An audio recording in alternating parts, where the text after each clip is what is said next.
Hey guys, Dr. K, hope everyone's doing well. A little cars in coaching without the cars in the office, extending what we were talking about in terms of the My Focus model and mindset. Today, went for a physical with my doctor, and as I'm driving there, I find that I'm a little bit stressed, and I started thinking about stress. And the best definition of stress that I heard comes from Kelly McGonigal from Stanford. And what she said is stress occurs when something we care about is at stake.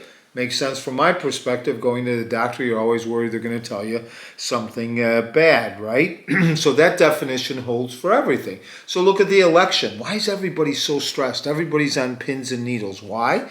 Because it's important to them. Something is at stake that is important to them.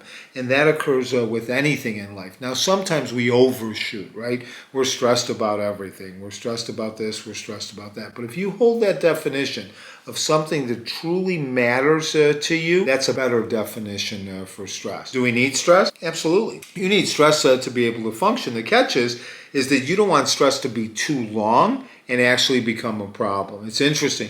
I think it's estimated that 70 to 80% of complaints or physical illnesses, there's a component of stress. Now, I'm not saying that stress causes 70 or 80% of illnesses, but I'm saying in 70 to 80% of illnesses, there is a component of stress. The stress is extremely important because it could be negative to our body, and it could contribute, obviously, to illness. But we do need stress, right? When we're in the gym, what are we doing? We're stressing our muscles. Then we're resting. So remember, stress plus rest equals success. So you stress, then you rest, and you end up actually building. We need stress to get us moving, to get us going. But if we have too much stress, then it becomes a problem. But again, how we look at stress is more important.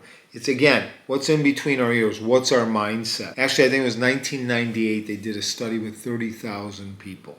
And what they said is, are you stressful? They asked the question. And the people that checked yes had a follow-up question. Follow-up question said this: if you're stressful, do you think stress is harmful for you? They came back 8 years later, and they measured, they tested the health or looked at all of the people from the experiment. They found a 43% mortality rate 8 years later for those people that thought that stress was actually deleterious to their health. The interesting component, those people that did not think stress was negative, did not have any change in mortality. So that's a pretty interesting study, right? So again, it says how we look at things, our mindset has an effect on our body. It's the mind-body connection, right? So when you look at stress, there's two types of stress, right? There's actually more than two, but we're going to talk about two today. The first one is a threat response, and the second one is a challenge response. When you have stress and you have a threat response, what happens?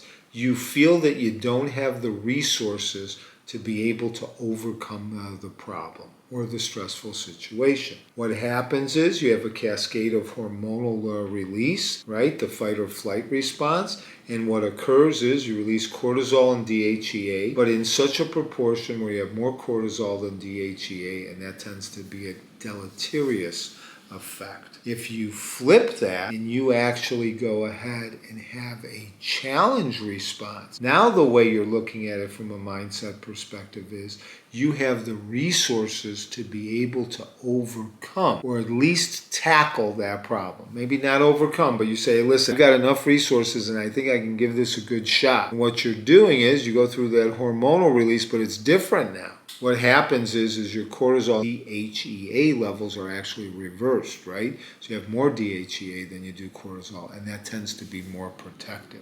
So again, it all boils down to how we think about things in our mindset. I keep beating that home. You start looking at things. Stress is important, number one. It helps us move forward. It helps us grow. Number two, look at it from the perspective of a challenge response. Make sure you have the resources to tackle things as opposed to a threat response.